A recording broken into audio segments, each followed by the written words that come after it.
ഏറ്റവും വലിയ ധിക്കാരിയായ ഭരണാധികാരി, അനറബ്ബുകുമുൽ അഅ്ലാ, ഞാൻ ഏറ്റവും വലിയ ഉന്നതനാണ്, ഞാൻ മാത്രമേ ഇവിടെ ഭരണാധികാരിയായിട്ടുള്ളൂ, ഞാനാണ് റബ്ബെന്ന് സ്വയം പറഞ്ഞ ഫിർഔൻ, ഫറോവ റംസീസ് രണ്ടാമന്റെ ഭാര്യയായി കഴിഞ്ഞ പെണ്ണ ആസിയ ബീവി റളിയല്ലാഹു അൻഹാ, ഭർത്താവിന്റെ എല്ലാ പീഡനങ്ങളും യാതനകളും ഉടന്ന് സഹിച്ച പെണ്ണ. അവസാനം എങ്ങനെയാ ആസിയ ബീവി റളിയല്ലാഹു അൻഹ മരിക്കുന്നത്? ആസിയ ബീവിയുടെ ഗുഹ്യഭാഗത്തിലേക്ക് ചുട്ടുപഴിപ്പിച്ച ഇരുമ്പ് കടത്തിവിടുന്നു ഫറോവ.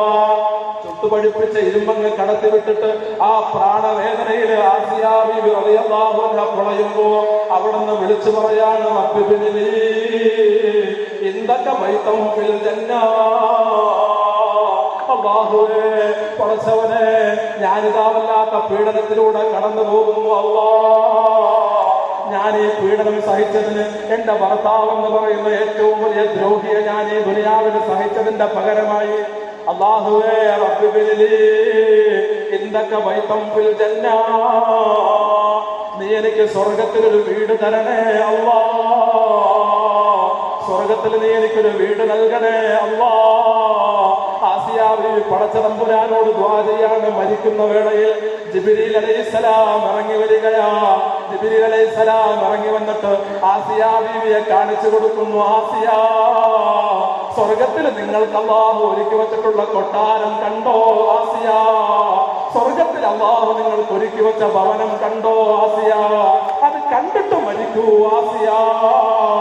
മുഖറബുൽ അംലാക്ക് ജിബ്രീൽ അലൈഹിസ്സലാം, തന്റെ ഭർത്താവിന്റെ പീഡനം സഹിച്ച ഭാര്യ, കള്ളുകുടിയനായ ഭർത്താവ്, മോശക്കാരനായ ഭർത്താവ്, അങ്ങനത്തെ ഏറ്റവും മോശക്കാരനായ നിന്ദനായ ഭർത്താവ്, ദീനില്ലാത്ത ഭർത്താവിനെ സഹിക്കുന്ന പെണ്ണ്, ആ പെണ്ണിന് അല്ലാഹു തആല കൊടുക്കുന്ന പ്രതിഫലം ആസിയ ബീവിയുടെ പ്രതിഫലമാണ്.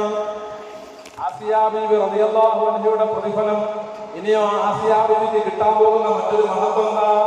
ആസിയ ബീവി റളിയല്ലാഹു അൻഹ നാളെ അല്ലാഹു റബ്ബുൽ ഇസ്സത്തിന്റെ ദർബാറിലേക്ക് അവർ ഒരുമിച്ച് കൂടുമ്പോ, അല്ലാഹു റബ്ബുൽ ഇസ്സത്തിന്റെ സ്വർഗത്തിലേക്ക് അവർ കടന്നു വരുമ്പോ അവർക്ക് അല്ലാഹു ഒരു ഭർത്താവിനെ കൊടുക്കുന്നുണ്ട്. ഏറ്റവും മോശക്കാരനായ ഭർത്താവിനെ സഹിച്ച പെണ്ണേ, നിനക്കിതാ ലോകത്തിലെ ഏറ്റവും ഉന്നതനായ ഏറ്റവും നല്ല ഭർത്താവിനെ സമ്മാനിക്കുന്നു അല്ലാഹു റബ്ബുൽ ഇസ്സത്ത്. മുഹമ്മദുൻ സയ്യിദുൽ കൗനൈനി വസ്സഖലൈനി വൽ ഫരീഖൈൻ അജ്റുൻ വമിൻ ഉമ്മി. ഏത് റസൂലിനെയാ, ഏത് ഭർത്താവിനെയാ കൊടുക്കുന്നത്?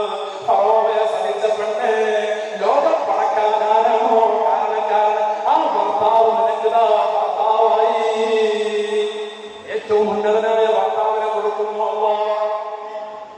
ഏറ്റവും മോശക്കാരനായ ഭർത്താവിനെ സഹിച്ചതിന് ഏറ്റവും ഉന്നതനായ ഭർത്താവിനെ പകരം കൊടുക്കണം. അതുകൊണ്ട് നമ്മുടെ ഭർത്താവ് മോശക്കാരനായാൽ ഞാൻ എങ്ങനെ എന്റെ ഭർത്താവിന്റെ തൃപ്തിയിൽ മരിക്കും എന്ന് വേവലാക്കപ്പെടണം. നമ്മൾ ദീനനുസരിച്ച് ജീവിച്ചാൽ മതി. ഭർത്താവിന്റെ ഭാഗത്ത് നിന്ന് ഏറ്റവും മോശം നിസ്സഹകരണമാണെങ്കിലും, ദീനിലേക്ക് ഒരു പടി പോലും ഭർത്താവ് അടുക്കുന്നില്ലെങ്കിലും നമ്മൾ അവിടെ എന്ത് ചെയ്യുക? നമ്മൾ ദീനനുസരിച്ച് മുന്നോട്ട് പോകാം. ഇനി അത് പറയുമ്പോൾ ഒരു കാര്യം കൂടി മനസ്സിലാക്കണം. ഭർത്താവ് വാവിന് വരണ്ടാന്ന് പറഞ്ഞാൽ വാവിന് വരാതിരിക്കലാണ്. ഭർത്താവിനെ അനുസരിക്കണം. ഭർത്താവിനെ അല്ലാഹുവിനും റസൂലിനും എതിര് പ്രവർത്തിക്കേണ്ടാത്ത കാലത്തോളം ഭർത്താവിനെ അനുസരിക്കണം. ഞാൻ പറഞ്ഞു വെച്ചിട്ടുണ്ട്. വാവിന് വരൽ നിർബന്ധമായ കാര്യമൊന്നുമല്ല. അള്ളാഹുവിന്റെ റസൂലിന്റെ പ്രത്യേകമായ ഉപദേശങ്ങളാണ് ഇവിടെ. അതുകൊണ്ട് എനിക്ക് തോന്നുന്നത് നീനുള്ള ഭാര്യ നിർബന്ധം പിടിക്കേണ്ട ആവശ്യമില്ല. ഭർത്താവ് പോകണ്ടെന്ന് പറഞ്ഞാൽ അവിടെ ഭർത്താവിനെ അനുസരിക്കണം. അള്ളാഹുവിനും റസൂലിനും എതിരായിട്ട് എന്തെങ്കിലും പറഞ്ഞാൽ മാത്രം ദീനിനെ മാത്രം മുൻകൈ പിടിക്കണം.